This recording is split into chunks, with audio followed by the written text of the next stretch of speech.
Hi friends, welcome to a new class. UP PCS prelims 2023 में अब रफली आपके पास 45 दिन बचे हुए हैं। ठीक है। अब आपको जितना भी टेक्स्ट आपने पढ़ चुके हैं, पॉलिटी, ज्योग्राफी, हिस्ट्री, इन्वायरमेंट, ठीक है, साइंस, जितनी भी चीज़ें आपने अब तक जहाँ से भी पढ़ी हैं, उन सब का रिवीजन का टाइम आ गया है। बिल्कुल अब उसको इस तरीके से करिए कि एक चीज़ को आप अच्छे से तैयार करके उसको किनारे कर दीजिए। ठीक है। फिर उसमें इफ़ एंड बट की गुंजाइश ना रहे कि हाँ, ये टॉपिक मेरा अब तैयार हो चुका है, अब इसको लास्ट मोमेंट में अगर देखना होगा तो मैं देख लूँगा, मेरे पास टाइम बचेगा तो। उससे पहले अब इसमें चुनने की ज़रूरत नहीं है इस सब्जेक्ट को। करंट अफेयर आपको लास्ट तक पढ़ना है। ठीक है। उसमें आप ऐड ऑन कर सकते हैं, कुछ नई चीज़ पढ़ सकते हैं, कोई डाटा आपको कहीं से मिला, सेंसस का डाटा है पढ़ना है आपको, एग्रीकल्चर का डाटा पढ़ना है, वन रिपोर्ट आपको तैयार करनी है, वो तो आपका लास्ट तक चलता रहेगा करंट अफेयर्स में। लेकिन टेक्स्ट में अब आप कुछ भी नया नहीं पढ़ेंगे, जितना आप पढ़ चुके हैं सिर्फ उसी को तैयार करना है, उसी का रिवीजन करना है। उसी श्रृंखला में आज हम पिछले 25 से 30 सालों में जितने भी पॉलिटी से क्वेश्चन पूछे गए हैं विभिन्न कमीशंस में, किसी भी स्टेट कमीशन का, उन सब का कंपाइलेशन है ये। और हम कोशिश करेंगे कि इसको 3 वीडियो में आपका पूरा पॉलिटी कंप्लीट कर दिया जाए। यकीन मानिए, अगर आपने ये 3 लेक्चर कंप्लीट कर लिए पॉलिटी के, तो 80 से 90% क्वेश्चन आपके यहीं से मिल जाएंगे, इतनी गारंटी है। क्योंकि ये सारे क्वेश्चन जब आप पढ़ेंगे, इसको देखेंगे, आपको खुद यकीन हो जाएगा। प्रीवियस ईयर के क्वेश्चन पेपर से आप इसको मैच करिएगा, आपको डायरेक्टली क्वेश्चंस यहाँ से मिलेंगे। चलिए स्टार्ट करते हैं वीडियो पॉलिटी में। और हम टॉपिक बाय टॉपिक करते हुए चलेंगे, ऐसा नहीं है कि बीच से कहीं से भी। संवैधानिक विकास से अब तक जितने सवाल पूछे गए हैं पिछले 20-25 सालों में, वो सारे यहाँ पे हैं। देखिए, आंग्ल भारतीय विधि संहिताओं के निर्माण और विकास की नींव कहाँ से प्रारंभ हुई? क्या है? आंग्ल भारतीय विधि संहिताओं के निर्माण और विकास की नींव कहाँ से प्रारंभ हुई? तो 1600 के चार्टर एक्ट से। ठीक है। इंग्लैंड स्थित कंपनी के बोर्ड ऑफ डायरेक्टर्स का विधि निर्माण का अधिकार किस राजलेख द्वारा गवर्नर और उसकी परिषद के सदस्यों में विहित किया गया? तो ये 1726 के चार्टर द्वारा अभिलिखित किया गया था। क्या? बोर्ड ऑफ डायरेक्टर्स का विधि निर्माण का अधिकार। किस अधिनियम द्वारा कंपनी के गवर्नर जनरल का पद सृजित किया गया? तो 1773 रेगुलेटिंग एक्ट के द्वारा। तेजी से बढ़ते हुए चलेंगे, ठीक है, ताकि जल्दी से कंप्लीट हो सकें। गवर्नर जनरल वॉरेन हेस्टिंग ने 4 सदस्यीय परिषद के पार्षद कौन कौन थे? तो इसमें फिलिप फ्रांसिस थे, क्लेवरिंग थे, मानसन थे और बैरवेल थे। ठीक है। गवर्नर जनरल तथा उसकी परिषद किसके प्रति उत्तरदायी थी? तो ये बोर्ड ऑफ डायरेक्टर्स के प्रति उत्तरदायी थी, जो इंग्लैंड में स्थित थी। ईस्ट इंडिया कंपनी की प्रबंधन शक्ति किसमें निहित थी? तो गवर्नर जनरल और उसकी परिषद में। क्या? ईस्ट इंडिया कंपनी की प्रबंधन शक्ति किसमें निहित थी? तो गवर्नर जनरल और उसकी परिषद में। कोलकाता में उच्च न्यायालय की स्थापना किस अधिनियम के द्वारा की गई? तो 1773 रेगुलेटिंग एक्ट के द्वारा। रेगुलेटिंग एक्ट के तहत गठित उच्चतम न्यायालय में कितने न्यायाधीश सदस्य थे तथा मुख्य न्यायाधीश कौन था, ये बताना है। तो 4 सदस्य थे और मुख्य न्यायाधीश थे सर एलिजा एम्पे। कई बार आपको ये क्वेश्चन देखने को मिला होगा। अब तक जितने सवाल किए ऊपर देखे हैं हमने, ये सारे किसी न किसी पेपर में पूछे हुए हैं। बंगाल का प्रथम गवर्नर जनरल कौन था? तो वारेन हेस्टिंग था। रेगुलेटिंग एक्ट 1773 के तहत कोलकाता में उच्चतम न्यायालय की स्थापना कब की गई? तो 1774 ईस्वी में। 1773 का एक्ट था और 1774 में उच्चतम न्यायालय की स्थापना की गई। ईस्ट इंडिया कंपनी पर संसदीय नियंत्रण का प्रथम प्रयास किस अधिनियम के द्वारा किया गया? तो रेगुलेटिंग एक्ट 1773 के द्वारा। 1765 में एंग्लो इंडियन इतिहास का युग प्रवर्तक काल ये किसने कहा था? तो एल्बर्ट ने कहा था। क्या? 1765 ईस्वी को एंग्लो इंडियन इतिहास का युग प्रवर्तक काल कहा? तो एल्बर्ट ने कहा था ये। किस एक्ट के द्वारा सर्वोच्च न्यायालय की अधिकारिता से गवर्नर जनरल इन काउंसिल को मुक्त कर दिया गया? तो 1781 के सेटलमेंट एक्ट के द्वारा। सर्वोच्च न्यायालय की राजस्व अधिकारिता को किस एक्ट के द्वारा समाप्त किया गया? तो 1781 के सेटलमेंट एक्ट के द्वारा इसको भी समाप्त किया गया। सर्वोच्च न्यायालय की राजस्व अधिकारिता को 1781 के सेटलमेंट एक्ट के द्वारा समाप्त कर दिया गया। सर्वप्रथम किस गवर्नर जनरल को तथा किस अधिनियम द्वारा गवर्नर जनरल तथा मुख्य सेनापति दोनों की शक्तियां प्रदान की गई? तो ये की गई थी लॉर्ड कॉर्नवालिस को और 1786 एक्ट के द्वारा। अगला है, किस अधिनियम द्वारा कंपनी के व्यापारिक एवं राजनीतिक कार्यों को एक दूसरे से पृथक कर दिया गया? तो ये पिट्स इंडिया एक्ट 1784 के द्वारा। इंपॉर्टेंट क्वेश्चन है कि किस अधिनियम के द्वारा कंपनी के व्यापारिक और राजनीतिक कार्यों को एक दूसरे से पृथक कर दिया गया? तो पिट्स इंडिया एक्ट 1784 के द्वारा। आप वीडियो को पूरा देखिएगा, यकीन मानिए आपको बहुत कॉन्फिडेंस मिलेगा। अगर आप पढ़ चुके हैं तो आपका रिवीजन हो जाएगा, अगर आप पहली बार पढ़ रहे हैं तो आपको मात्र 2 बार ये वीडियो देखना है धैर्य से। आपका, मैं कह रहा हूँ, मैक्सिमम 3 से 3.5 घंटे या मैक्सिमम 4 घंटे में आपका पॉलिटी आपके हाथ में होगा। कंपनी के कर्मचारियों पर उपहार लेने पर प्रतिबंध कब लगा दिया गया? तो ये 1784 के पिट्स इंडिया एक्ट के द्वारा कंपनी के कर्मचारियों को उपहार लेने पर प्रतिबंध लगा दिया गया। नियंत्रक मंडल के सदस्यों को भारतीय राजस्व से वेतन देने का प्रावधान किस अधिनियम के तहत किया गया? तो ये 1793 के राजलेख के तहत किया गया। ईसाई मिशनरियों को भारत में धर्म प्रचार की अनुमति किस एक्ट के द्वारा दी गई? तो 1813 के। ठीक है। भारत में आकर बसने तथा व्यापार करने के लिए आने वाले अंग्रेजों को लाइसेंस लेना किस चार्टर द्वारा अनिवार्य किया गया? तो ये भी 1813 के चार्टर एक्ट के द्वारा किया गया। किस अधिनियम द्वारा ब्रिटिश संसद ने चाय और चीन के साथ व्यापार को छोड़कर ईस्ट इंडिया कंपनी के भारत के साथ व्यापारिक एकाधिकार को समाप्त कर दिया, तो 1813 का चार्टर एक्ट के द्वारा। मुख्य सेनापति का गवर्नर जनरल का परिषद का स्वतः ही सदस्य होने का अधिकार कब समाप्त हो गया, तो ये 1793 के एक्ट के द्वारा। क्या है, मुख्य सेनापति का गवर्नर जनरल की परिषद का स्वतः ही सदस्य होने का अधिकार कब समाप्त कर दिया गया, तो ये 1793 के एक्ट के द्वारा। किस राजलेख द्वारा भारतीयों की शिक्षा पर प्रतिवर्ष 1 लाख रुपए खर्च करने का प्रावधान किया गया, तो यह था 1813 का एक्ट। ईस्ट इंडिया कंपनी के व्यापारिक अधिकार को किस अधिनियम के तहत पूर्ण रूप से समाप्त कर दिया गया, तो यह था 1833 का एक्ट। भारत का प्रथम गवर्नर जनरल कौन था, तो लॉर्ड विलियम बेंटिंग। भारत का प्रथम गवर्नर जनरल था लॉर्ड विलियम बेंटिंग। किस अधिनियम द्वारा गवर्नर जनरल की परिषद में विधि सदस्य की नियुक्ति की गई, तो ये 1813 के एक्ट के द्वारा। अंग्रेजों को किस अधिनियम के तहत बिना लाइसेंस भारत आने जाने, बसने तथा व्यापार करने की स्वतंत्रता दी गई, तो ये भी 1833 के एक्ट के द्वारा। अंग्रेजों को बिना लाइसेंस भारत आने जाने, बसने तथा व्यापार करने की स्वतंत्रता दी गई 1833 एक्ट के द्वारा। सर्वप्रथम भारत में शासन के केंद्रीकरण का प्रयास किस अधिनियम के द्वारा किया गया, तो ये 1833 के एक्ट के द्वारा। दास प्रथा को गैर कानूनी किस अधिनियम के द्वारा घोषित किया गया, तो 1833 के एक्ट के द्वारा, और 1843 में इसमें फिर से रोक लगा दी गई। लॉर्ड मैकाले की अध्यक्षता में प्रथम विधि आयोग का गठन किस अधिनियम के तहत किया गया, तो 1833 के अधिनियम के द्वारा किया गया। सती प्रथा का अंत किस गवर्नर जनरल के द्वारा किया गया, तो विलियम बेंटिंग के द्वारा सती प्रथा का अंत किया गया। ठीक है, ये आप देख लीजिएगा। भारत का संवैधानिक विकास है, ये एक दृष्टि में दिया हुआ है। ठीक है, माइंड मैप के तहत देख लेते हैं। ब्रिटिश इंडिया कंपनी के अंतर्गत जो एक्ट बने, तो 1773 में regulating act, Pitt's India act 1784, chartered act 1793, फिर उसके बाद 1813, 1833 और 1853। और ब्रिटिश क्राउन के अंतर्गत अगर बात की जाए तो government of India act 1858, Indian council act 1861, 1892, Bharat परिषद अधिनियम 1909, फिर उसके बाद ये मोस्ट इंपॉर्टेंट आ जाता है भारत सरकार अधिनियम 1919, जिसको मार्लेमिंटो कहते हैं, मार्लेमिंटो 1909, और मॉन्टेग्यू चेम्सफोर्ड 1919। भारत सरकार अधिनियम 1935, अगस्त प्रस्ताव 1940, क्रिप्स मिशन 1942, वेवेल योजना आई 1945 में, कैबिनेट मिशन 1946 और माउंट बेटन योजना 1947। किस अधिनियम द्वारा भारत के लिए 12 सदस्यीय विधान परिषद की स्थापना करते हुए कार्यालयीय विधायी कृतियों को पृथक कर दिया गया, तो 1853 के एक्ट के द्वारा। किस अधिनियम द्वारा वायसराय की परिषद में सर्वप्रथम किसी भारतीय सदस्य को शामिल किया गया, तो यह भारत परिषद अधिनियम 1909 के द्वारा। वायसराय की परिषद में सर्वप्रथम किस भारतीय को शामिल किया गया, तो ये थे सत्येंद्र प्रसाद सिन्हा।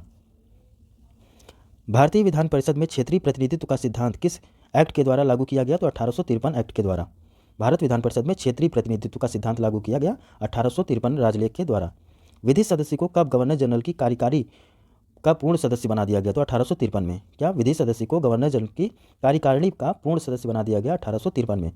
कर्मचारियों की नियुक्ति के लिए प्रतियोगी परीक्षा के आधार पर किस अधिनियम द्वारा बनाया गया, तो यह 1853 का ही एक्ट था कि कर्मचारियों की नियुक्ति जो है वो प्रतियोगी परीक्षा के आधार पर किया जाए, तो 1853 के एक्ट के द्वारा। भारत में कंपनी शासन का अंत किस अधिनियम के द्वारा हुआ, तो 1858 के अधिनियम के द्वारा। भारत में 1858 में कंपनी शासन के अंत के पश्चात शासन संचालन की शक्ति किसमें निहित हुई, तो भारत मंत्री या भारत सचिव और उसकी 15 सदस्यीय भारत परिषद में। ठीक है, भारत परिषद के सदस्यों जो 15 सदस्य नियुक्त होते थे उनको नियुक्त कौन करता था, तो 8 सदस्य सम्राट द्वारा नियुक्त होते थे और 7 जो है वो बोर्ड ऑफ डायरेक्टर्स के द्वारा नियुक्त किए जाते थे।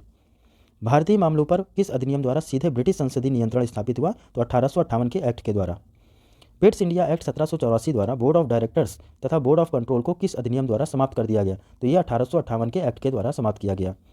किस अधिनियम द्वारा भारत के गवर्नर जनरल का नाम बदलकर वायसराय कर दिया गया, तो ये भी 1858 का ही एक्ट था। अगर आप रिलेट करते हुए चलेंगे तो 1858 में क्या क्या इंपॉर्टेंट हुए चीज़ें उनको आप याद कर सकते हैं। 1773 के एक्ट के द्वारा क्या क्या हुए, तो वैसे भी आप रिलेट करते हुए भी पढ़ सकते हैं। भारत में शिक्षित वर्ग द्वारा किसी अपने अधिकारों का मैग्ना कार्टा कहा गया, तो ये ब्रिटिश महारानी विक्टोरिया के 1 नवंबर 1858 के घोषणा को ब्रिटिश अधिकारों का मैग्ना कार्टा कहा गया। भारत में प्रतिनिधि शासन की शुरुआत किस अधिनियम के द्वारा की गई, तो भारत परिषद अधिनियम 1861 के द्वारा। भारत के शासन के विकेंद्रीकरण की नींव किस अधिनियम द्वारा पड़ी, तो ये भी 1861 के एक्ट के द्वारा पड़ी। भारत के गवर्नर जनरल को अध्यादेश जारी करने की शक्ति किस अधिनियम के तहत प्रदान की गई, तो 1861 एक्ट के द्वारा। भारत में मंत्रिमंडलीय व्यवस्था के जन्मदाता कौन है, तो वायसराय लॉर्ड कैनिंग। भारत में आंशिक रूप से सर्वप्रथम संसदीय व्यवस्था का आरंभ किस अधिनियम के दृष्टिगत हुआ, तो भारत परिषद अधिनियम 1892। इंपॉर्टेंट हो जाता है, भारत में आंशिक रूप से सबसे पहले संसदीय व्यवस्था का आरंभ किया गया किस एक्ट के द्वारा, तो 1892 के एक्ट के द्वारा। किस अधिनियम के तहत वार्षिक बजट पर बहस का अधिकार भारतीय विधान परिषद सदस्यों को मिला, तो भारत परिषद अधिनियम 1892 के तहत। मोस्ट इंपॉर्टेंट क्वेश्चन हो जाता है क्योंकि इसी एक्ट के तहत वार्षिक बजट पर बहस करने का भारतीय विधान परिषद सदस्यों को मौका मिला। भारत के प्रतिनिधि सरकार की नींव किस अधिनियम द्वारा जुड़ी? भारत में प्रतिनिधि सरकार की नींव किस अधिनियम द्वारा पड़ी? तो 1892 के एक्ट के द्वारा ही पड़ी। पहली बार मुस्लिम समुदाय के लिए पृथक प्रतिनिधित्व का उपबंध किस अधिनियम द्वारा किया गया? तो मार्ले मिंटो सुधार 1909 के द्वारा। मार्ले मिंटो अधिनियम 1909 किस रिपोर्ट पर पारित किया गया? तो सर अरुंडेल समिति के सिफारिश पर यह किया गया। मार्ले मिंटो अधिनियम 1909 की जो रिपोर्ट प्रस्तुत की थी तो सर अरुंडेल समिति के द्वारा यह रिपोर्ट प्रस्तुत की गई थी। किस अधिनियम के द्वारा अंग्रेजों ने सर्वप्रथम परोक्ष निर्वाचन प्रणाली की शुरुआत की? तो 1892 के एक्ट के द्वारा। भारत में उपनिवेशी शासन के संदर्भ में 1883 में लॉर्ड रिपन द्वारा प्रस्तुत एल्बर्ट बिल का उद्देश्य क्या था? तो अदालतों को जो है दांडिक जो है अधिकारिता से संबंधित था एल्बर्ट बिल। वैसे देखेंगे भारत में उपनिवेशी शासन के संदर्भ में 1883 में लॉर्ड रिपन द्वारा प्रस्तुत एल्बर्ट बिल का उद्देश्य क्या था? तो अदालतों की दांडिक अधिकारिता के संबंध में भारतीय तथा यूरोपीय लोगों की बराबरी पर रखना। इसके तहत भारतीय मजिस्ट्रेटों को भारत में बसे अंग्रेजों के मामले की सुनवाई का अधिकार दिया गया था। फूट डालो और राज करो की नीति का पोषक अधिनियम क्या है? तो भारत परिषद अधिनियम 1909। भारतीय सदस्यों को पूरक प्रश्न पूछने का अधिकार कब मिला? तो 1909 में। इंग्लैंड की भारत परिषद में नियुक्त होने वाले पहले भारतीय कौन थे? तो केसी गुप्ता तथा सैयद हुसैन बिलग्रामी। केंद्र में द्विसदनीय व्यवस्था का प्रावधान किस अधिनियम के द्वारा किया गया? तो भारत परिषद सरकार अधिनियम 1919 के द्वारा द्विसदनीय व्यवस्था का प्रावधान किया गया। प्रांतों में उत्तरदायी और द्वैत शासन की स्थापना किस अधिनियम के द्वारा की गई? तो ये भी 1919 के एक्ट के द्वारा। द्वैत शासन के जन्मदाता कौन थे? तो ये थे लियोनिन कार्टिस। ठीक है, अपनी डायरकी नामक पुस्तक में इन्होंने ये वर्णन किया है। द्वैत शासन के जन्मदाता कौन थे? तो लियोनिन कार्टिस। भारत सचिव के कार्यभार को कम करने के लिए हाई कमिश्नर किस अधिनियम द्वारा नियुक्त किया गया? तो 1919 के एक्ट के द्वारा। 1919 के भारत शासन अधिनियम की प्रमुख विशेषताएं और क्या क्या थी? तो प्रांतों की कार्यकारिणी सरकार में द्वैत शासन की व्यवस्था, केंद्र द्वारा प्रांतों की विधायिनी शक्ति का हस्तांतरण, केंद्र में द्विसदनात्मक विधायिका की स्थापना। अगला पॉइंट है प्रांतों में द्वैत शासन प्रणाली किस एक्ट के द्वारा समाप्त की गई? तो 1935 के एक्ट के द्वारा। प्रांतों में द्वैत शासन प्रणाली को समाप्त किया गया 1935 के एक्ट के द्वारा। द्वैत शासन प्रणाली की असफलता की जांच समिति के अध्यक्ष कौन थे? तो सर अलेक्जेंडर मूडीमैन। ये द्वैत शासन प्रणाली की जो असफलता थी उसकी जांच समिति के अध्यक्ष थे सर अलेक्जेंडर मूडीमैन। केंद्र और प्रांतों के बीच प्रशासनिक शक्ति का विभाजन किस अधिनियम के द्वारा किया गया? तो 1919 के एक्ट के द्वारा। भारत सचिव तथा उसकी परिषद का वेतन भारतीय राजस्व से दिया जाना कब बंद किया गया? तो ये भी 1919 के एक्ट के द्वारा समाप्त किया गया। ब्रिटिश का भारत में महिलाओं को सर्वप्रथम मताधिकार कब दिया गया? तो 1919 में। सांप्रदायिक आधार पर निर्वाचन प्रणाली को सिखों, ईसाइयों और आंग्ल भारतीयों को कब लागू किया गया? तो 1919 को एक्ट के द्वारा। कौन सा अधिनियम प्रस्तावना विहीन था? तो भारत सरकार अधिनियम 1935 ये प्रस्तावना विहीन था। 1919 के अधिनियम की प्रस्तावना इसमें जोड़ दी गई थी। भारत में संघीय सरकार की स्थापना का प्रस्ताव किस अधिनियम में वर्णित है? तो भारत सरकार अधिनियम 1935 में वर्णित है संघीय सरकार की स्थापना का प्रस्ताव। अब 1935 के एक्ट में क्या क्या सत्य है ये देखेंगे। तो 1935 के एक्ट के तहत केंद्र में द्वैत शासन की स्थापना, संघात्मक सरकार की स्थापना, द्विसदनीय केंद्रीय विधानमंडल की स्थापना, प्रांतीय शासन व्यवस्था और फेडरल न्याय की स्थापना, ये इतनी चीज़ें 1935 के एक्ट में कही गई थी। 1935 के अधिनियम के तहत कराए गए 1937 के विधानसभा चुनाव में किस राज्य में कांग्रेस को पूर्ण बहुमत प्राप्त हुआ? तो मद्रास, बिहार, उड़ीसा, मध्य प्रांत और संयुक्त प्रांत में। ठीक है, भारत के संविधान में केंद्र और राज्यों के बीच किया गया शक्तियों का विभाजन किस अधिनियम में उल्लेखित योजना पर आधारित है? तो भारत सरकार अधिनियम 1935 पर। किस अधिनियम के फलस्वरूप बर्मा भारत से अलग हुआ? तो 1935 के एक्ट के द्वारा। भारत शासन अधिनियम 1935 द्वारा प्रांतों में किस प्रकार की शासन व्यवस्था स्थापित की गई? तो स्वायत्त शासन व्यवस्था। 1935 के एक्ट के द्वारा केंद्र और प्रांतों में शक्तियों का विभाजन किस रूप में किया गया? तो ये 3 सूचियों में किया गया। ठीक है, तो संघ सूची, प्रांतीय सूची और समवर्ती सूची। ये 1935 के एक्ट के तहत की बात हो रही है। तब 3 सूचियों में संघ सूची, प्रांतीय सूची और समवर्ती सूची थी। तब 59 विषय थे, 54 विषय और 36 विषय। संघीय न्यायालय की स्थापना किस अधिनियम के तहत की गई? तो भारत सरकार अधिनियम 1935 के तहत। भारतीय विधायिका सर्वप्रथम किस अधिनियम द्वारा द्विसदनीय बनाई गई? तो ये 1919 के एक्ट के द्वारा बनाई गई। राष्ट्रपति की अध्यादेश जारी करने की शक्ति किस अधिनियम से प्रेरित है? तो 1935 के एक्ट से ये प्रेरित है। भारत का संघीय न्यायालय किस वर्ष स्थापित किया गया? तो 1 अक्टूबर 1937 को। भारत शासन अधिनियम 1935 द्वारा कितने प्रांतों में द्विसदनीय विधानमंडल की स्थापित की गई? तो 6 प्रांतों में की गई थी। बंगाल, बिहार, असम, संयुक्त प्रांत, बम्बई और मद्रास। इन 6 प्रांतों में द्विसदनीय विधानमंडल स्थापित किया गया 1935 के एक्ट के द्वारा। भारत परिषद का अंत किस अधिनियम द्वारा किया गया? तो 1935 के द्वारा। 1935 के अधिनियम के बारे में किसने कहा था? यह अनेक ब्रेकों वाली इंजन रहित गाड़ी है। तो ये पंडित जवाहरलाल नेहरू ने कहा था। भारत शासन अधिनियम 1935 द्वारा सांप्रदायिक निर्वाचन पद्धति विस्तार कर इसमें किनको शामिल किया गया, तो आंग्ल भारतीयों को, ईसाइयों को, यूरोपियों एवं हरिजनों को। ठीक है। संविधान निर्माण हेतु निर्वाचित संविधान सभा के गठन का प्रस्ताव सबसे पहले कब आया, तो 1942 में क्रिप्स मिशन द्वारा ये लाया गया। क्रिप्स मिशन को किसने उत्तर दिनांकित चेक कहा, तो ये महात्मा गांधी ने कहा था। Post dated cheque Cripps mission को कहा था महात्मा गांधी ने। क्रिप्स मिशन को मुस्लिम लीग ने क्यों स्वीकार नहीं किया, यानी कि अस्वीकार किया, तो उसकी भारत विभाजन की मांग तथा संविधान सभा में पृथक निर्वाचन मंडल की मांग को स्वीकार नहीं किया गया था क्रिप्स मिशन में। ठीक है। कैबिनेट मिशन भारत कब आया, तो मार्च 1946 में। कैबिनेट मिशन के अगर सदस्यों की बात करें तो पैथिक लॉरेंस जो भारत सचिव था, स्टोफर्ड क्रिप्स ये व्यापार बोर्ड के अध्यक्ष थे, एवी अलेक्जेंडर ये नौसेना प्रमुख थे। तो कैबिनेट मिशन में ये 3 लोग थे, पैथिक लॉरेंस, स्टोफर्ड क्रिप्स और एवी अलेक्जेंडर। कैबिनेट मिशन योजना के तहत संविधान सभा में लगभग कितनी जनसंख्या पर एक सदस्य नियुक्त किए जाने का प्रावधान था, तो 10 लाख की जनसंख्या पर। संविधान सभा का निर्वाचन किस पद्धति से किया गया, तो अप्रत्यक्ष निर्वाचन पद्धति से, और प्रांतीय विधानसभा के द्वारा ये किया जाता था। संविधान सभा में सदस्यों के निर्वाचन हेतु मान्यता प्राप्त समुदाय कौन कौन थे, तो सामान्य, मुस्लिम और सिख। संविधान सभा के कुल सदस्यों की संख्या कितनी निश्चित की गई, तो 389 निश्चित की गई थी संविधान सभा के कुल सदस्यों की संख्या। ऐसी कौन सी रियासत थी जिनके प्रतिनिधि संविधान सभा में सम्मिलित नहीं हुए, तो हैदराबाद वो रियासत थी जिसके प्रतिनिधि संविधान सभा में सम्मिलित नहीं हुए थे। अंतरिम सरकार का गठन किस योजना के तहत किया गया, तो कैबिनेट मिशन योजना के तहत। गठन हुआ कब था, तो 2 सितंबर 1946 को। मुस्लिम लीग ने कब सरकार में शामिल हुई, तो 26 अक्टूबर 1946 को मुस्लिम लीग सरकार में शामिल हो गई। अंतरिम सरकार का उपाध्यक्ष कौन था, तो जवाहरलाल नेहरू, और अंतरिम सरकार में गृह मंत्री थे सरदार वल्लभ भाई पटेल। भारतीय संविधान भारतीयों की इच्छानुसार ही होगा, यह कथन किसका है, तो महात्मा गांधी जी का है। भारतीय संविधान भारतीयों की इच्छानुसार होगा, यह कथन है महात्मा गांधी जी का। सितंबर 1946 में गठित अंतरिम सरकार में किसे शामिल नहीं किया गया, तो बी.आर. अम्बेडकर और अब्दुल कलाम आज़ाद को। सर्वप्रथम औपचारिक रूप से संविधान सभा के विचार का प्रतिपादन किसने किया था, तो एम.एन. रॉय ने किया था। भारत में संविधान सभा का गठन किसकी संस्तुति के आधार पर किया गया, तो कैबिनेट मिशन 1946 की संस्तुति पर भारतीय संविधान सभा का गठन किया गया। संविधान सभा के लिए चुनाव कब संपन्न हुआ, तो जुलाई 1946 में। इसमें देख लेंगे स्वतंत्रता पश्चात गठित जो अंतरिम मंत्रिमंडल था उसमें किसको क्या पद मिला था, तो अध्यक्ष कौन थे, तो चक्रवर्ती राजगोपालाचारी अध्यक्ष थे। उपाध्यक्ष तथा प्रधानमंत्री, विदेश, कॉमनवेल्थ संबंध, वैज्ञानिक शोध, ये सारी चीज़ें पंडित जवाहरलाल नेहरू के। गृह, सूचना और प्रसारण मंत्री थे सरदार वल्लभ भाई पटेल। विधि मंत्री थे बी.आर. अम्बेडकर। रक्षा मंत्री बलदेव सिंह। खाद्य एवं कृषि मंत्री राजेंद्र प्रसाद। शिक्षा मंत्री थे मौलाना अबुल कलाम आज़ाद। रेलवे एवं परिवहन देखते थे जॉन मथई। श्रम मंत्री थे बाबू जगजीवन राम। उसके बाद वाणिज्य मंत्री C.H. भाभा। संचार मंत्री रफ़ी अहमद किदवई। स्वास्थ्य मंत्री राजकुमारी अमृता कौर। वित्त मंत्री थे R.K. षणमुख चट्टी।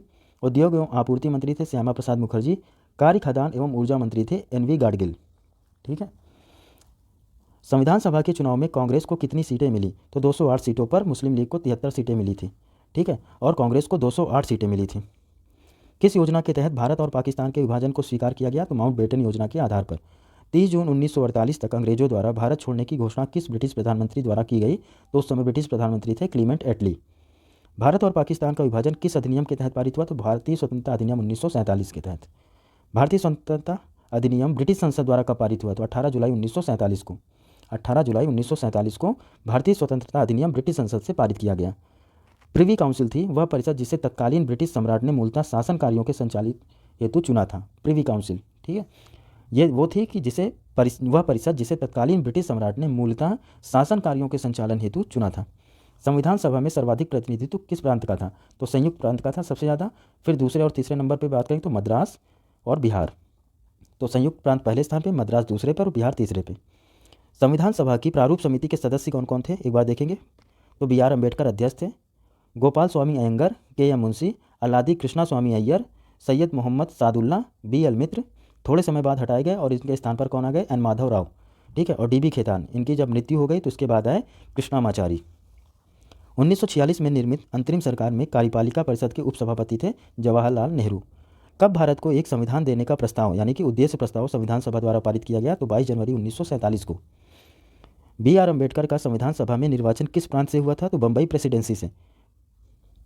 अगला पॉइंट है 1946 के चुनाव के पश्चात मुस्लिम लीग ने किस प्रांत में अपनी सरकार बनाई, तो बंगाल में बनाई थी और प्रधानमंत्री थे H.S. सुहरावर्दी। 1946 के चुनाव के पश्चात मुस्लिम लीग ने किस प्रांत में अपनी सरकार बनाई, तो बंगाल में बनाई थी और उसके प्रधानमंत्री थे H.S. सुहरावर्दी। संविधान सभा के सर्वाधिक प्रतिनिधित्व किस रियासत से था, तो मैसूर से था। दूसरे पर था ट्रावनकोर। ठीक है, मैसूर पहले स्थान पे था, दूसरे स्थान पर था ट्रावणकोर। भारतीय स्वतंत्रता के समय ब्रिटेन में किस पार्टी की सरकार थी? तो लेबर पार्टी की सरकार थी। स्वतंत्र भारत के पहले गवर्नर जनरल कौन थे? तो लॉर्ड माउंटबेटन। संविधान सभा में वयस्क मताधिकार को 15 वर्ष के लिए स्थगित करने की मांग किसने की थी? तो मौलाना आज़ाद ने की थी। कथन और कारण दिया हुआ है। कथन है, वेवल योजना के अनुसार कार्यकारिणी परिषद में हिंदू और मुस्लिम सदस्यों की संख्या समान थी। ये कथन सही है। कारण, वेवल योजना का विचार था ऐसी व्यवस्था से भारत का बंटवारा बच सकता है, तो कारण गलत है। ठीक है, कथन सही है, कारण गलत है। ये ऐसे एज इट इज प्रश्न उठाए गए हैं प्रीवियस ईयर से, ठीक है, तो इसलिए इंपॉर्टेंट है। धैर्य से बस सुनते जाइए। 1935 के भारत सरकार अधिनियम द्वारा स्थापित संघ में अवशिष्ट शक्तियाँ किसको दी गई? तो गवर्नर जनरल को दी गई थी। सी राजगोपालाचारी, राजेंद्र प्रसाद, राधाकृष्णन व जगजीवन राम में से कौन अगस्त 1946 में गठित प्रथम अंतरिम राष्ट्रीय सरकार का सदस्य नहीं था? तो इसमें एस राधाकृष्णन इसमें शामिल नहीं थे। इसके अलावा राजगोपालाचारी, राजेंद्र प्रसाद और जगजीवन राम इसमें शामिल थे। भारतीय संविधान सभा में महिला सदस्यों की कुल संख्या कितनी थी? तो 15 थी। भारतीय स्वतंत्रता के पश्चात व संविधान निर्माण के पूर्व भारत का शासन अधिनियम किसके अनुसार चलाया गया? तो 1935 के एक्ट के द्वारा चलाया गया। संविधान सभा के विभाजन के बाद भारतीय संविधान में सभा में कुल कितने सदस्य थे? तो 324 सदस्य थे। भारत और पाकिस्तान के बीच पंजाब और बंगाल में सीमाओं के निर्धारण के लिए पंजाब सीमा आयोग और बंगाल सीमा आयोग के नाम से 2 सीमा आयोगों का गठन कब किया गया? तो 30 जून 1947 को। भारत पाकिस्तान के मध्य सीमा निर्धारण के लिए गठित सीमा आयोग का अध्यक्ष कौन था? तो रेडक्लिफ थे, सर रेडक्लिफ। और भारत मंत्री जो सचिव का पद कब समाप्त किया गया? तो यह 1947 में, भारत स्वतंत्रता अधिनियम 1947 के द्वारा। ब्रिटिश साम्राज्य का देशी रियासतों पर प्रभुत्व कब समाप्त हुआ? तो 1947 में। 15 अगस्त 1947 से 26 जनवरी 1950 तक भारत का राजनीतिक दर्जा क्या था? तो ब्रिटिश राष्ट्रकुल के एक अधिराज का यह दर्जा था 15 अगस्त 1947 से लेकर 26 जनवरी 1950 तक। जब तक संविधान लागू नहीं हुआ आज़ादी के बाद से, तब तक ब्रिटिश राजकुल के अधीन अधिराज का दर्जा मिला हुआ था भारत को राजनीतिक रूप से। संविधान सभा की पहली बैठक कब और कहाँ हुई? तो 9 दिसंबर 1946 को नई दिल्ली में। और इस संविधान सभा की स्थापना कब की गई? तो 9 दिसंबर 1946 को ही की गई थी। और संविधान सभा का अस्थायी अध्यक्ष डॉक्टर सच्चिदानंद सिन्हा थे। संविधान सभा का स्थायी अध्यक्ष किसे चुना गया? तो डॉक्टर राजेंद्र प्रसाद को। 2 दिन बाद 9 अगस्त 1946 को गठित हुई और 11 दिसंबर 1946 को डॉक्टर राजेंद्र प्रसाद को स्थायी अध्यक्ष चुन लिया गया। उद्देश्य प्रस्ताव में कुल कितने अनुच्छेद थे? तो 8 अनुच्छेद थे। संविधान सभा की प्रमुख समितियां और उनके अध्यक्ष देखेंगे। संचालन समिति डॉक्टर राजेंद्र प्रसाद, संघीय संविधान समिति पंडित जवाहरलाल नेहरू, प्रांतीय संविधान समिति के सरदार वल्लभ भाई पटेल अध्यक्ष थे, प्रारूप समिति के BR अम्बेडकर, संघ शक्ति समिति के पंडित जवाहरलाल नेहरू, मौलिक अधिकारों और अल्पसंख्यकों के परामर्श संबंधी समिति के अध्यक्ष थे सरदार वल्लभ भाई पटेल, और राष्ट्र ध्वज संबंधी तदर्थ समिति के डॉक्टर राजेंद्र प्रसाद।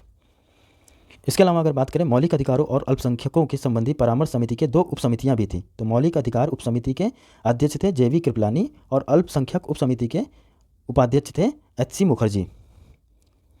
इसके अलावा देखेंगे 13 दिसंबर 1946 को उद्देश्य प्रस्ताव किसने प्रस्तुत किया? तो ये पंडित जवाहरलाल नेहरू ने प्रस्तुत किया उद्देश्य प्रस्ताव। कब? 13 दिसंबर 1946 को।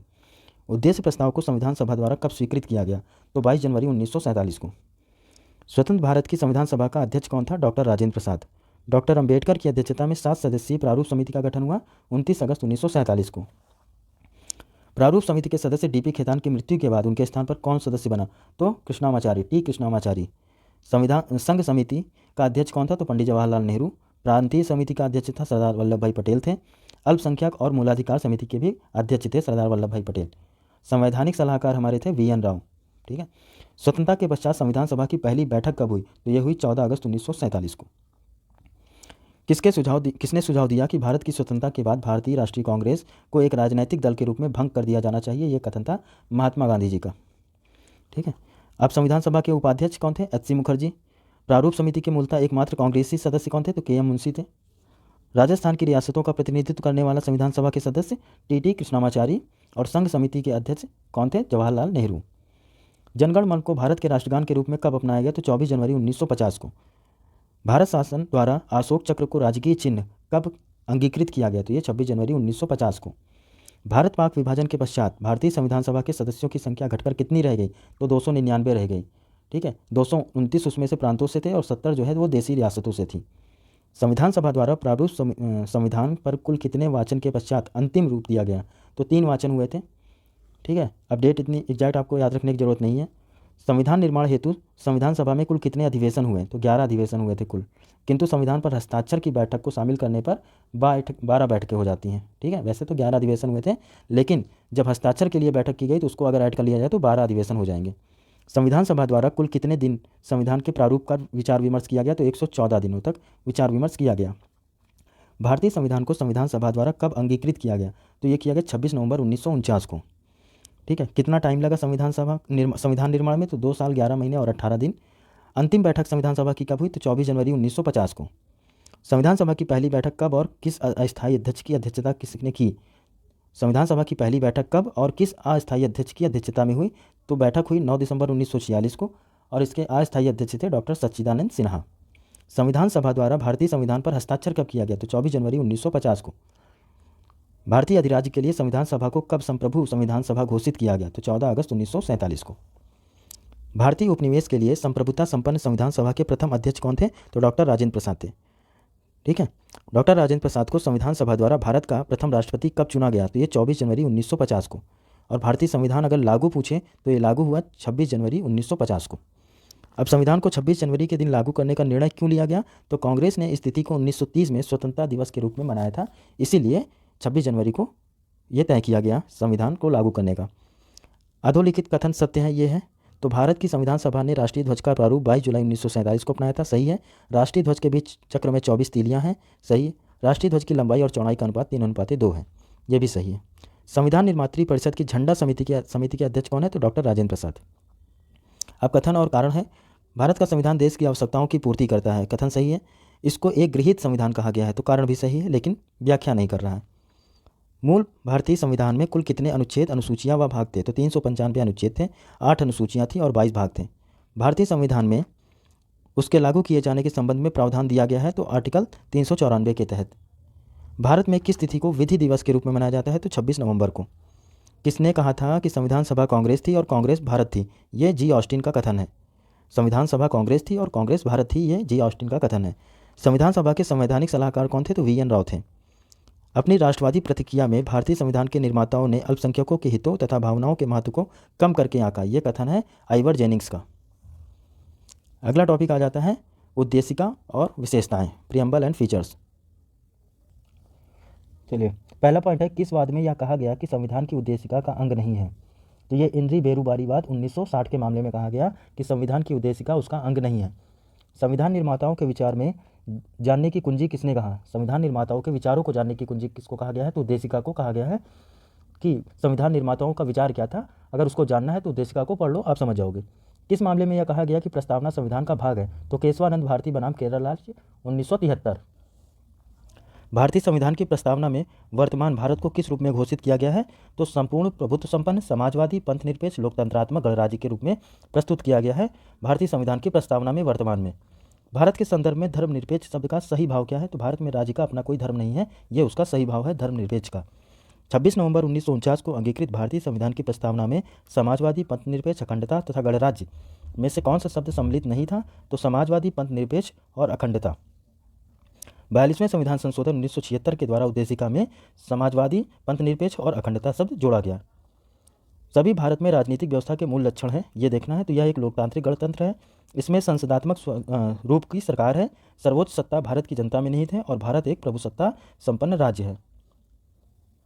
ये संसदीय शासन प्रणाली सर्वप्रथम किस देश में विकसित हुई थी? ये ब्रिटेन में विकसित हुई सबसे पहले। संसदात्मक शासन व्यवस्था में क्या होता है? तो विधायिका का कार्यपालिका पर नियंत्रण होता है। भारत में राजनीतिक सत्ता का प्रमुख स्रोत क्या है? तो जनता है। अध्यात्मात्मक शासन प्रणाली का आधारभूत तत्व क्या है? तो एकल नागरिकता, ये उसका मूल तत्व है। लिखित संविधान, एकल नागरिकता, स्वतंत्र न्यायपालिका और केंद्र व राज्यों के मध्य शक्तियों का विभाजन, निम्न में से कौन सा भारतीय संविधान का संघीय लक्षण नहीं है? तो एकल नागरिकता, यह उसका संघीय लक्षण नहीं है। भारत में संसदीय प्रणाली की सरकार है क्योंकि मंत्रिपरिषद लोकसभा के प्रति उत्तरदायी है और ये भारतीय संविधान के स्रोत हैं। इनको आप चाहे स्क्रीनशॉट ले लीजिएगा या इसको वीडियो पॉज करके भी आप पढ़ सकते हैं, इंपॉर्टेंट है। ठीक है, अगर मैं इसको पढ़ाने लगूँ बहुत वीडियो लंबा हो जाएगा, इसको आप देख लीजिएगा।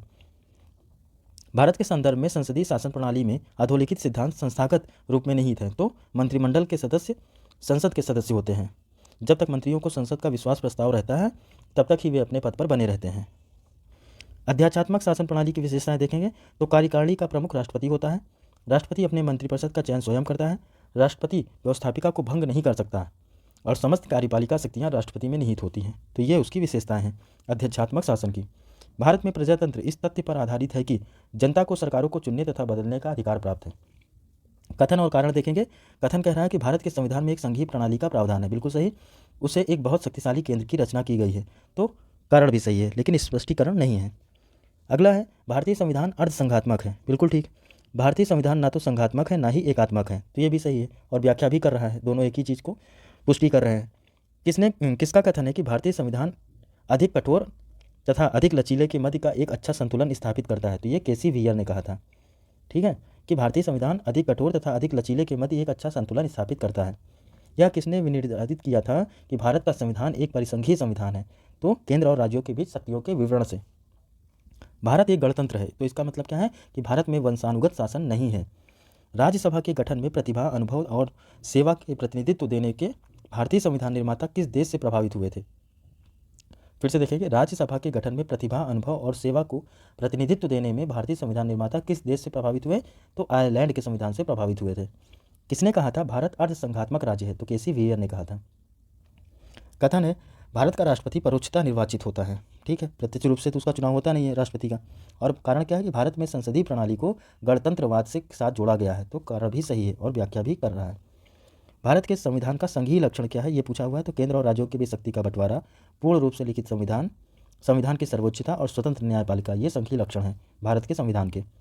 संविधान की उद्देशिका के संबंध में अधोलिखित सभी कथन सत्य हैं, तो पंडित नेहरू द्वारा प्रस्तुत ऑब्जेक्टिव प्रस्ताव अंततोगत्वा उद्देशिका बना, बिल्कुल ठीक। इसकी प्रकृति न्याय योग्य नहीं है, ये भी ठीक है। इसका संशोधन किया जा सकता है और संविधान के विशिष्ट प्रावधानों को यह रद्द कर ओवरराइड नहीं कर सकता, ठीक है, कि जो विशिष्ट प्रावधानों को किया गया है संविधान में यह उसको रद्द नहीं कर सकता, ये सभी कथन सही हैं। भारतीय संविधान की प्रस्तावना में जिन आदर्शों और उद्देश्यों की रूपरेखा दी गई है उनकी व्याख्या किस आधार पर की गई है? तो मूल अधिकारों में, राज्य के नीति निर्देशक सिद्धांतों में और मौलिक कर्तव्यों के अध्याय में की गई है आदर्शों और उद्देश्यों की रूपरेखा। भारतीय संविधान का कौन सा भाग संविधान की आत्मा कहलाता है? तो प्रस्तावना को कहा जाता है, लेकिन डॉक्टर BR अम्बेडकर ने संवैधानिक उपचारों के अधिकार को संविधान की आत्मा कहा था, ठीक है। भारतीय संविधान की प्रस्तावना में 3 प्रकार के न्याय का उल्लेख किया गया है, ये कौन कौन से हैं? तो सामाजिक न्याय, आर्थिक न्याय और राजनीतिक न्याय।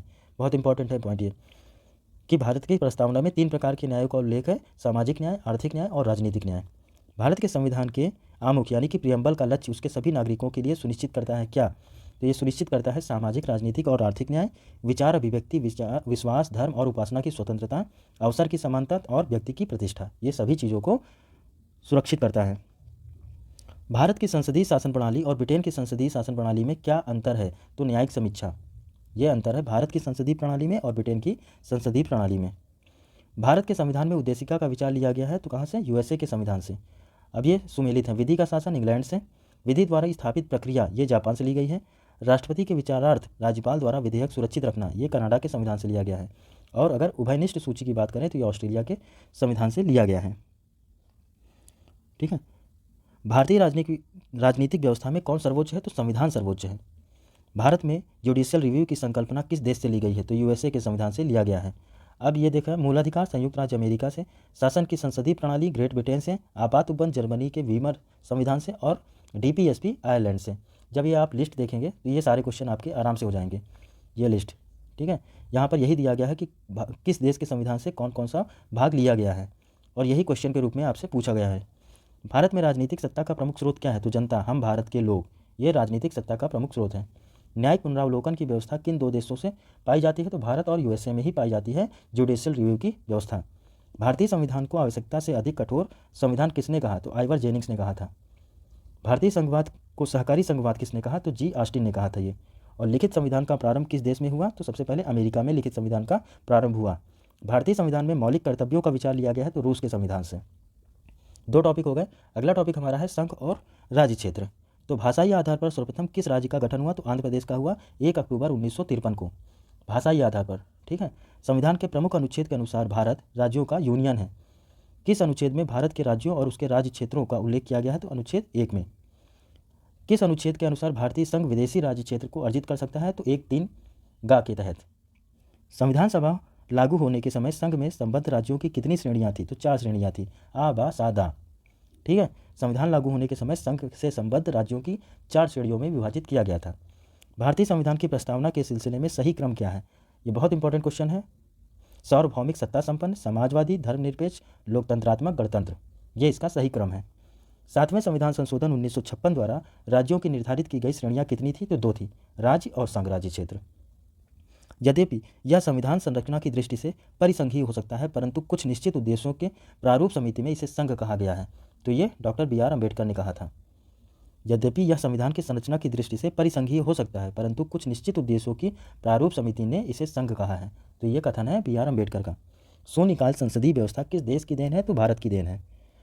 संघ राज्य क्षेत्र का प्रशासन किसके द्वारा किया जाता है? तो राष्ट्रपति अथवा उसके द्वारा नियुक्त प्रशासक के द्वारा किया जाता है। लोकहित मुकदमों की संकल्पना का प्रारंभ किस देश से हुआ? तो संयुक्त राज्य अमेरिका से हुआ।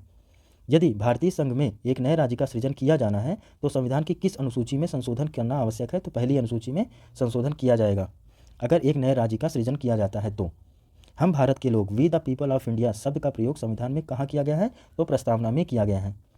संघ में नए राज्यों के प्रवेश या उसकी स्थापना की शक्ति किसको प्रदान की गई है? तो संसद को प्राप्त है अनुच्छेद 2 के तहत। वर्तमान समय में भारत में कुल कितने राज्य और संघ शासित क्षेत्र हैं? तो 28 राज्य और 8 संघ राज्य क्षेत्र हैं। सिक्किम भारत का एक सह राज्य एसोसिएट स्टेट का बना तो 35वें संविधान संशोधन अधिनियम के द्वारा बना था। ये 1953 में किसकी अध्यक्षता में राज्य पुनर्गठन आयोग समिति गठित की गई? तो फजल अली की अध्यक्षता में की गई थी। और अन्य सदस्यों की बात करें तो के.एम. पनिक्कर और एच.एन. कुंजरू। राज्य पुनर्गठन अधिनियम 1956 द्वारा कितने राज्यों और संघ शासित प्रदेशों का गठन किया गया? तो 14 राज्य और 6 संघ शासित प्रदेशों का गठन किया गया था 1956 राज्य पुनर्गठन अधिनियम के द्वारा।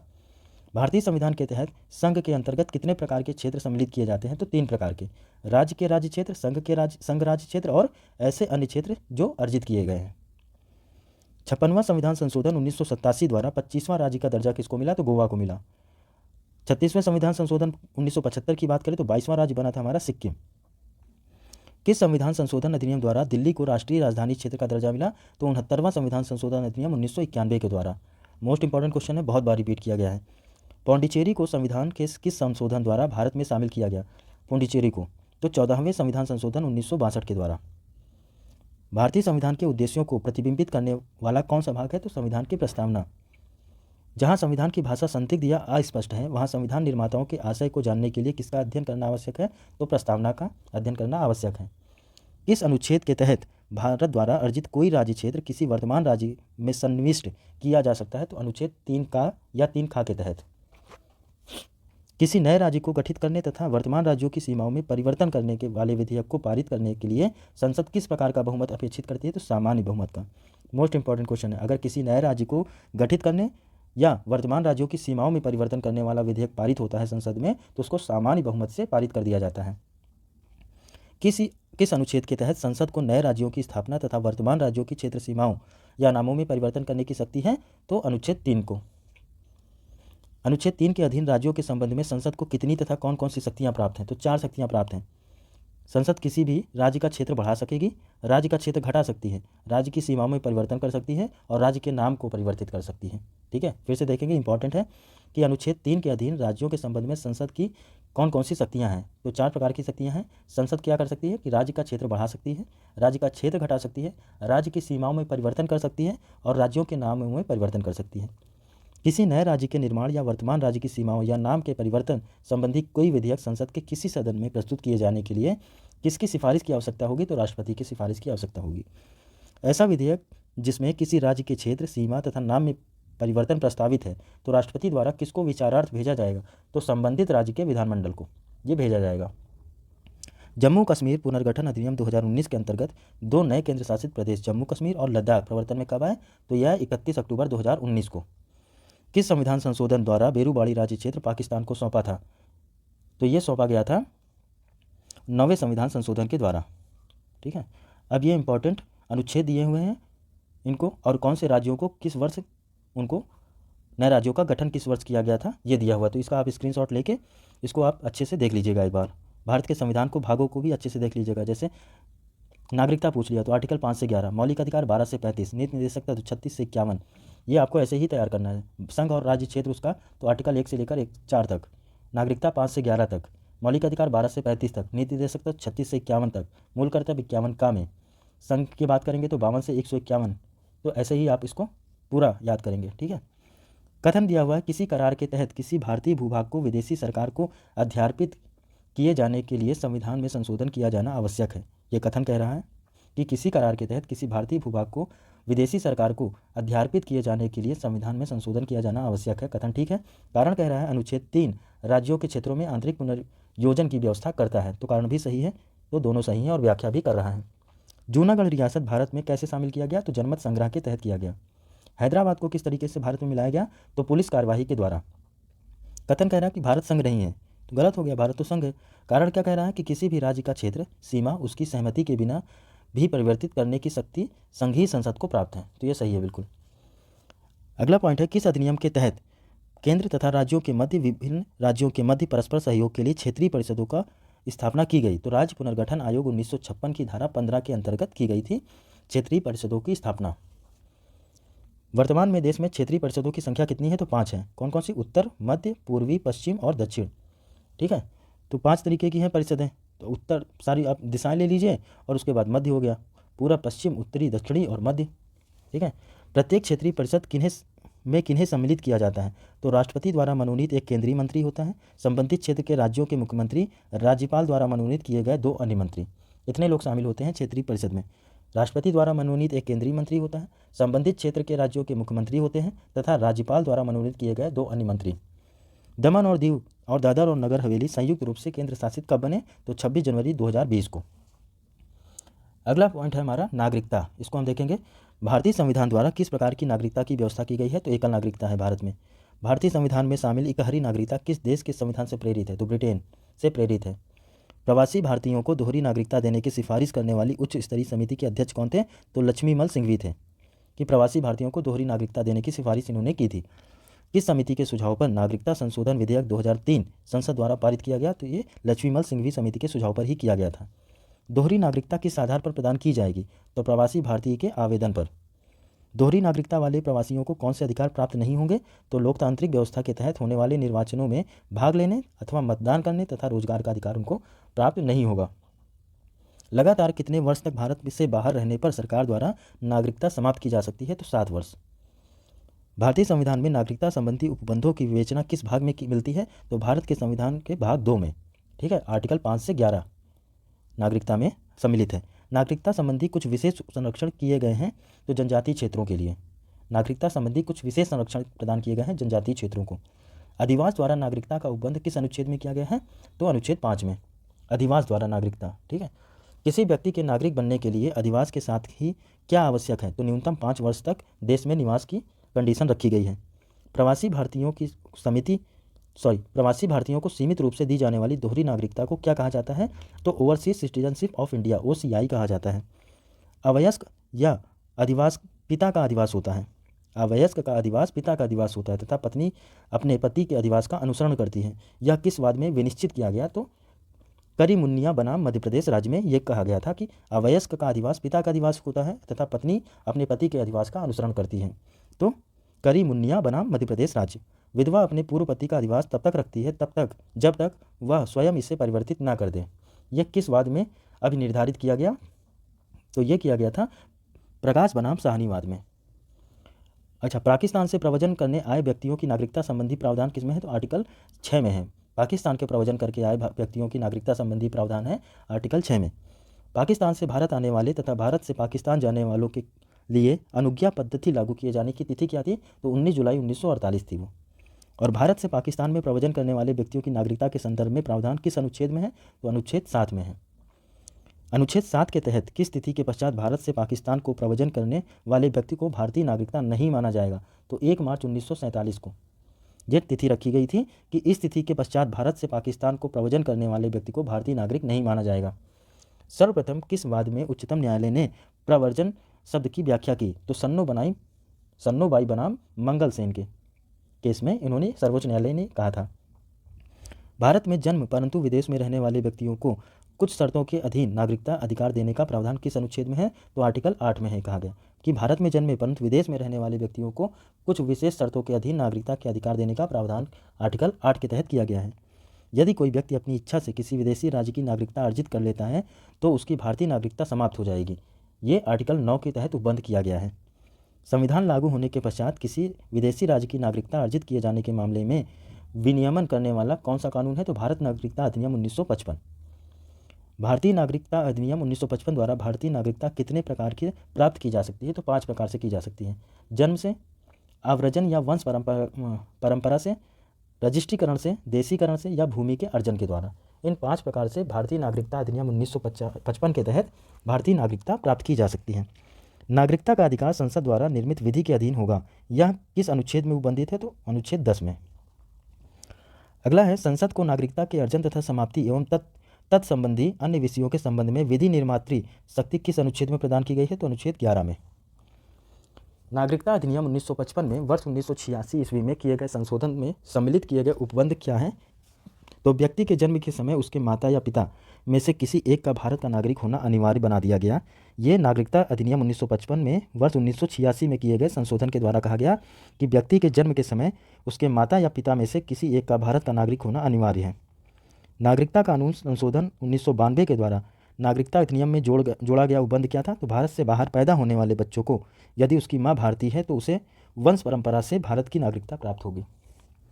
नागरिकता कानून संशोधन 1992 के पूर्व भारत से बाहर पैदा होने वाले बच्चे के भारतीय नागरिकता प्राप्त करने के लिए क्या आवश्यक था? कि उसके पिता का भारतीय होना आवश्यक था। अगला पॉइंट है, भारत सरकार किन व्यक्तियों के लिए देशीकरण द्वारा नागरिकता प्राप्त करने की स्थिति में आवश्यक शर्तों में छूट दे सकती है या उन्हें लागू नहीं करेगी?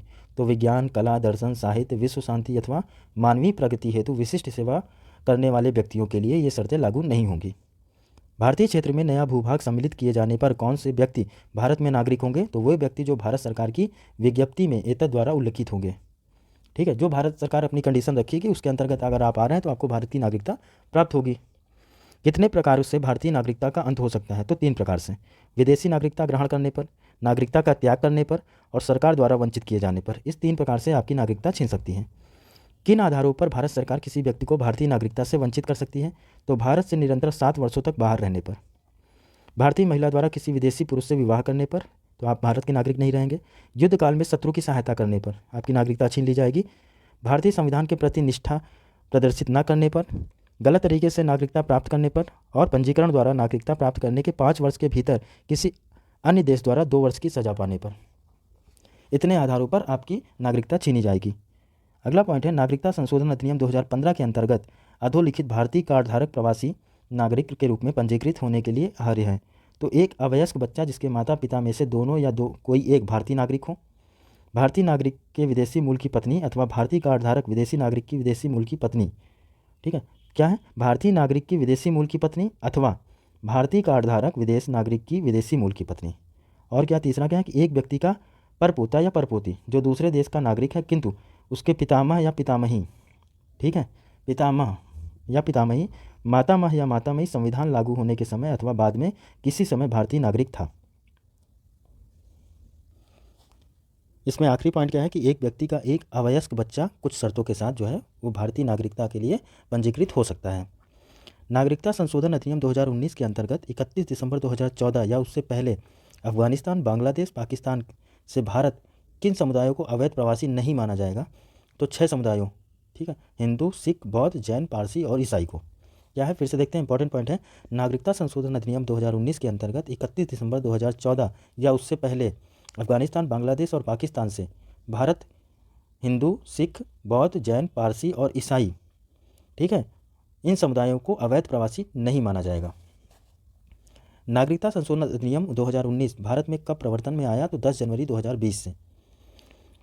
लास्ट पॉइंट है इस टॉपिक का, संयुक्त राष्ट्र संघ की कौन सी एजेंसी ने मार्च 2020 में भारत में नागरिकता संशोधन अधिनियम 2019 पर सर्वोच्च न्यायालय में याचिका दायर की थी?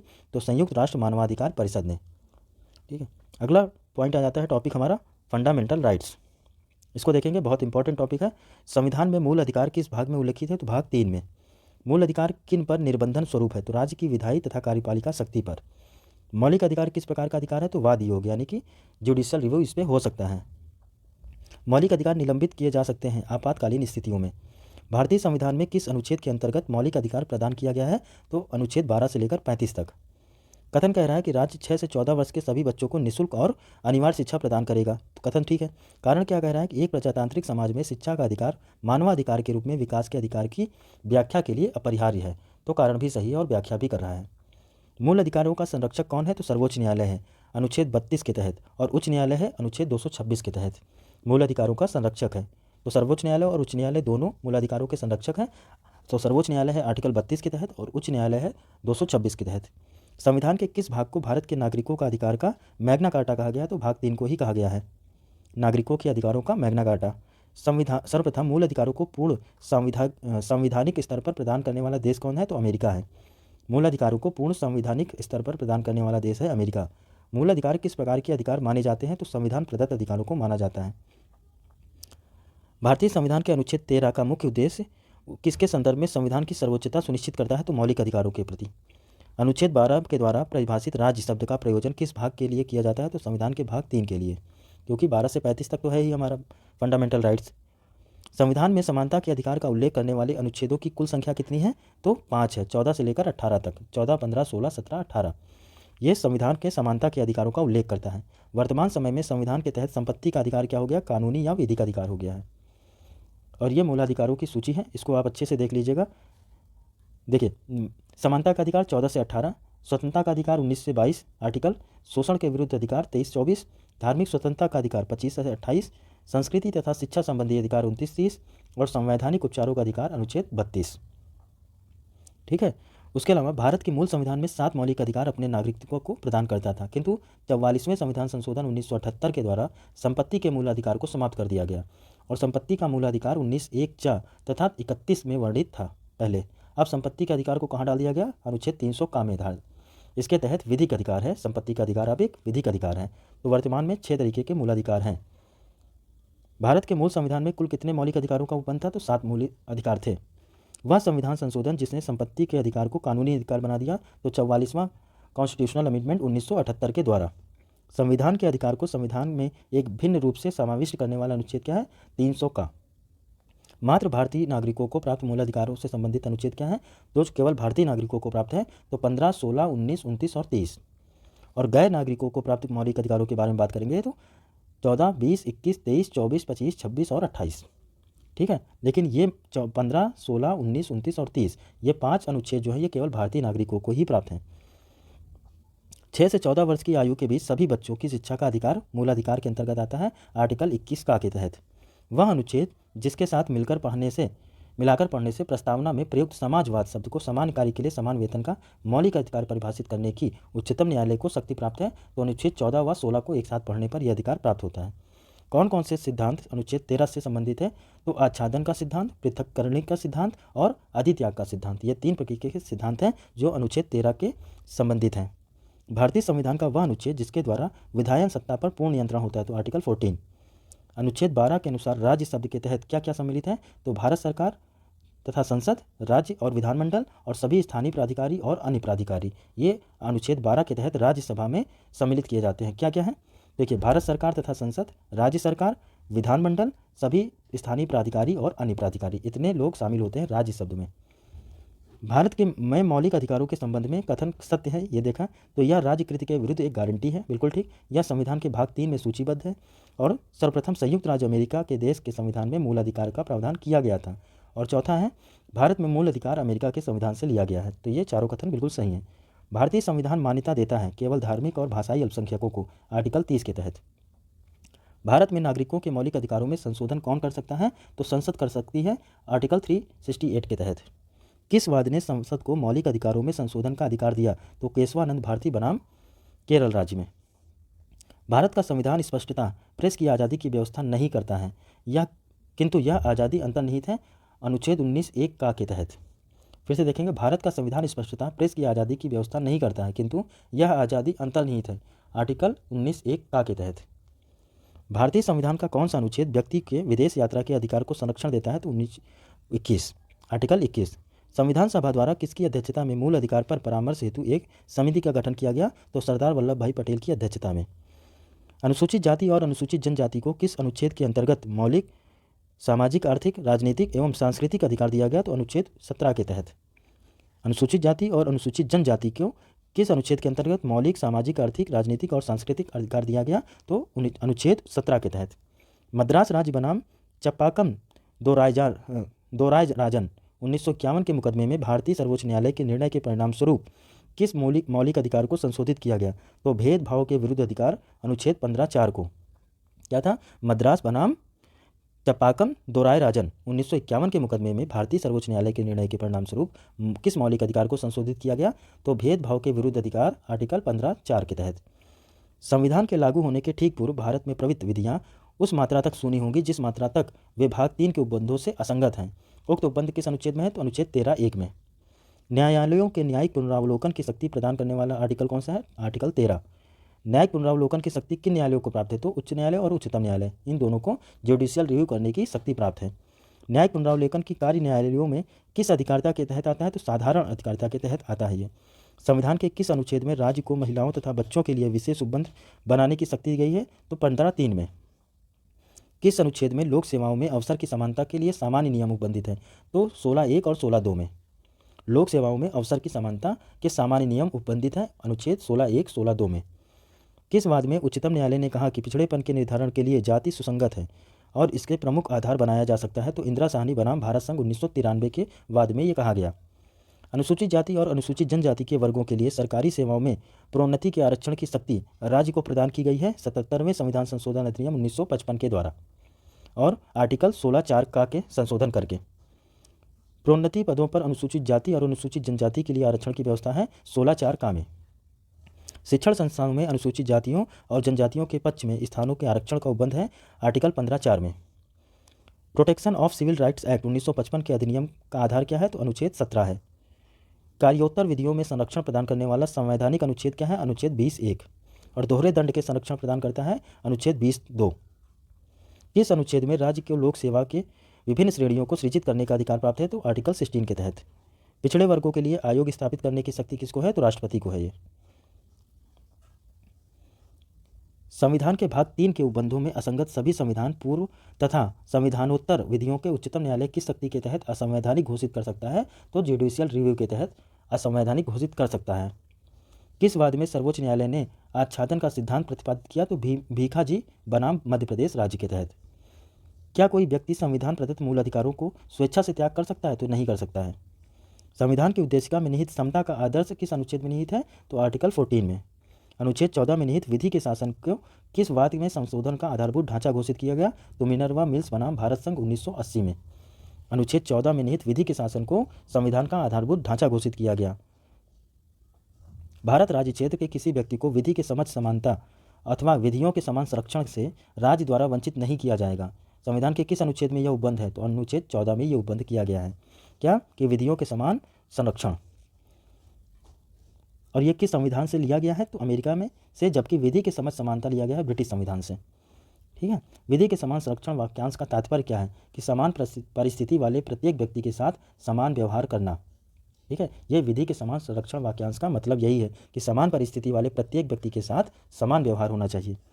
विधि के समक्ष समानता, अभिव्यक्ति की स्वतंत्रता, प्राण एवं दैहिक स्वतंत्रता, शोषण के विरुद्ध अधिकार में से कौन सा मूल अधिकार विदेशी नागरिकों को नहीं प्राप्त है? तो अभिव्यक्ति की स्वतंत्रता विदेशी नागरिकों को आर्टिकल 19 के तहत उनको ये प्राप्त नहीं है।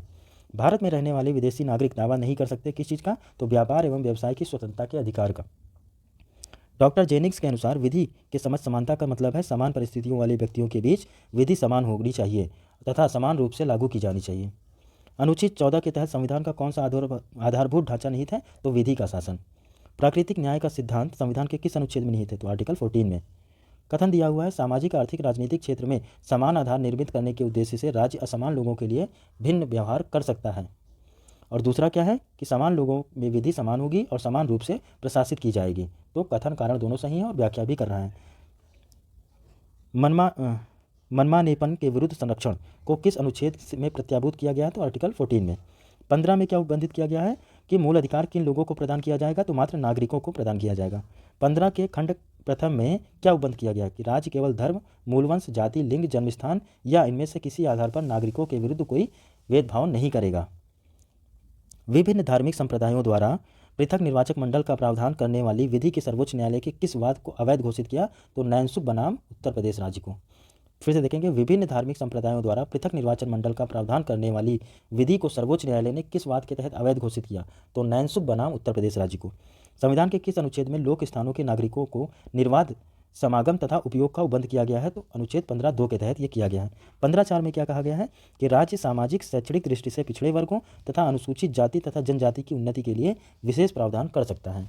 और ये 6 प्रकार के स्वतंत्रता का अधिकार है, इनको आप देख लीजिए। 19(1) में क्या है, बोलने की स्वतंत्रता। 19(2) में क्या है, शांतिपूर्वक बिना हथियार के एकत्रित होने तथा सभा करने की स्वतंत्रता। 19(c) में है संघ बनाने की स्वतंत्रता। 19(d) में है देश के किसी भी क्षेत्र में आवागमन की स्वतंत्रता। 19(e) में है देश के किसी भी क्षेत्र में निवास करने तथा बसने की स्वतंत्रता। और 19(g) में है कोई भी व्यापार और जीविका चलाने की स्वतंत्रता। अगले पॉइंट पे आते हैं। अगला पॉइंट है, भारतीय संविधान का कौन सा अनुच्छेद लोक नियोजन में भारत के सभी नागरिकों को अवसर की समानता प्रदान करता है? तो 16 का उपबंध 1 और 2, यानी कि 16(1), 16(2) ये उपबंध करता है कि भारत के सभी नागरिकों को समान अवसर की समानता मिलेगी। लोक सेवाओं में नियुक्ति के लिए संबंधित राज्य के निवास की अर्हता विहित करने की शक्ति किसमें है? तो 16(3) में है और संसद को प्राप्त है ये। लोक सेवाओं में पिछड़े वर्गों के लिए पद आरक्षित करने की शक्ति किसको दी है? राज्य को, और ये 16(4) के तहत दी गई है। सर्वोच्च न्यायालय ने किस वाद में आरक्षण के अधिकतम सीमा 50% निर्धारित की थी? तो बालाजी बनाम मैसूर राज्य के मामले में सर्वोच्च न्यायालय ने आरक्षण की अधिकतम सीमा 50% निर्धारित की थी। संसद ने अस्पृश्यता अपराध अधिनियम 1955 किन अनुच्छेदों में निहित शक्ति का प्रयोग द्वारा बनाया गया? तो अनुच्छेद 17 और अनुच्छेद 35 में निहित शक्तियों को प्रयोग के द्वारा। 103वां संविधान संशोधन 2019 द्वारा संविधान में कौन से 2 अनुच्छेद जोड़े गए? तो 15(6) और 16(6). ये 103वें संविधान संशोधन अधिनियम 2019 के द्वारा जोड़ा गया, 15(6) और 16(6). किन संविधान संशोधन द्वारा आर्थिक रूप से कमजोर नागरिकों के लिए वर्तमान आरक्षण के अतिरिक्त शिक्षा तथा रोजगार के क्षेत्र में 10% के आरक्षण का प्रावधान किया गया है? तो ये 103वां संविधान संशोधन था।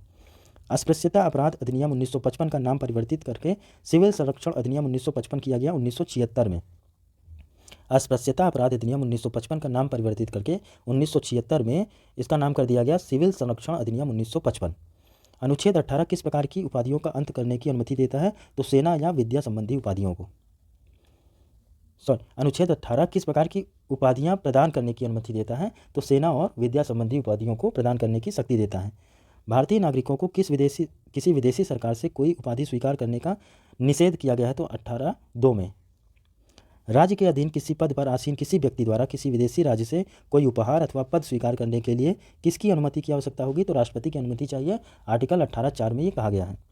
भारत रत्न, पद्म भूषण, पद्म विभूषण, पद्मश्री आदि नागरिक अलंकरण देना भारत सरकार ने कब प्रारंभ किया? तो 1954 से। अनुच्छेद 19 द्वारा प्रदत्त अधिकारों किसको प्राप्त हैं? तो केवल नागरिकों को ये प्राप्त हैं। भारतीय नागरिकों को वाक एवं अभिव्यक्ति की स्वतंत्रता किस अनुच्छेद के अधीन प्रत्याभूत है? तो 19(1) का में। क्या वाक एवं अभिव्यक्ति की स्वतंत्रता अनुच्छेद 19(1) का में। अभिव्यक्ति शब्द में तहत क्या क्या सम्मिलित है? तो विचार व्यक्त करने के सभी माध्यम, जैसे कि शब्द, लेखन, मुद्रण और चिन्ह आदि, ये सभी सम्मिलित हैं।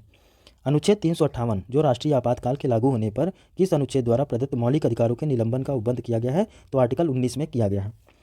15(5) देखेंगे आर्टिकल में, तो संविधान में किस संविधान संशोधन द्वारा जोड़ा गया? तो 93वां संविधान संशोधन 2005 के द्वारा। किसी भी व्यक्ति को हड़ताल करने से रोका जा सकता है, और कारण क्या है कि हड़ताल करने का अधिकार अनुच्छेद 1 का के तहत मूल अधिकार नहीं है। तो दोनों सही है और व्याख्या भी करता है। किस संविधान संशोधन द्वारा शिक्षा के अधिकार को मूल अधिकार का दर्जा दिया गया है? तो 86वां संविधान संशोधन 2002 के द्वारा। नागरिकों को शांतिपूर्वक और निरायुध सम्मेलन का अधिकार दिया गया है 19(1) खा में।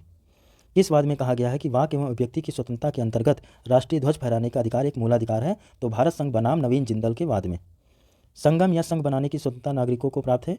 आर्टिकल 19(1) गा में। कथन सत्य है? तो 300 का संपत्ति के अधिकार के संबद्ध है, सही है। संपत्ति का अधिकार एक विधिक अधिकार है, किंतु यह मूल अधिकार नहीं है, तो सही है। भारत के संविधान में अनुच्छेद 300 का 44वें संविधान संशोधन अधिनियम 1978 के द्वारा स्थापित किया गया, बिल्कुल ठीक। और लास्ट है कथन कि मूल संविधान में 19(1) के तहत संपत्ति का अधिकार एक मूलाधिकार था, तो ये भी सही है।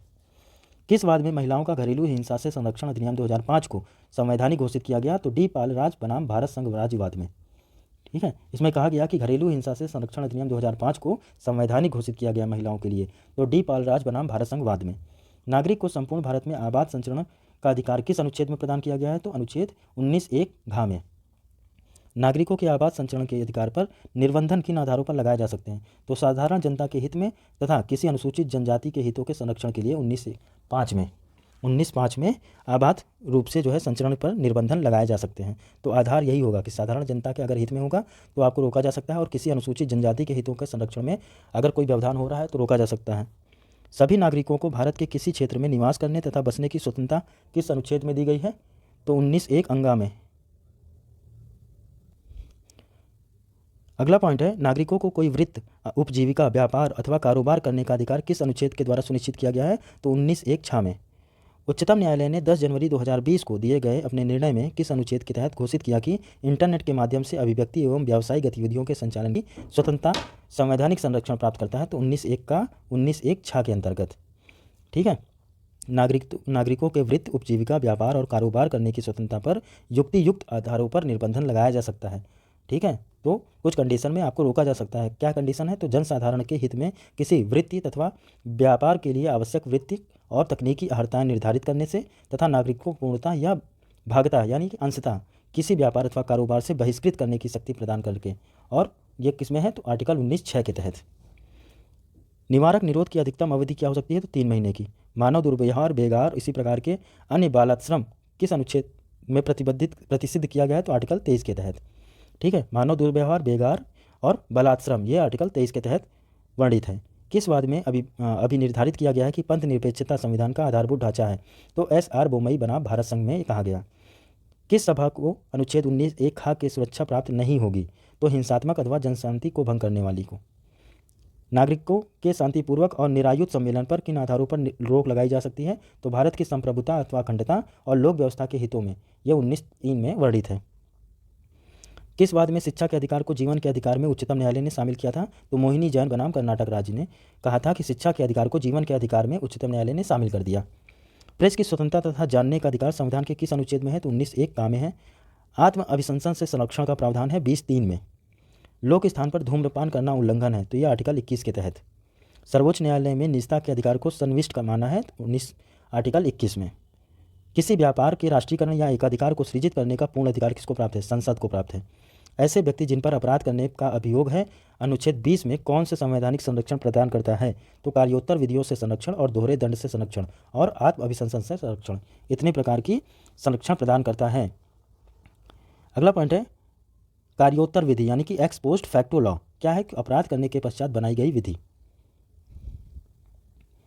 इसके अलावा जो है अगला टॉपिक हमारा आएगा वो हम देखेंगे अगले नेक्स्ट लेक्चर में, संघ की कार्यपालिका, एग्जीक्यूटिव ऑफ द यूनियन। ठीक है, तो आज के लिए इतना ही, वीडियो लंबा हो जाएगा। ठीक है, तो अभी के लिए इतना ही, मिलते हैं नेक्स्ट पार्ट में, तब तक के लिए बाय बाय।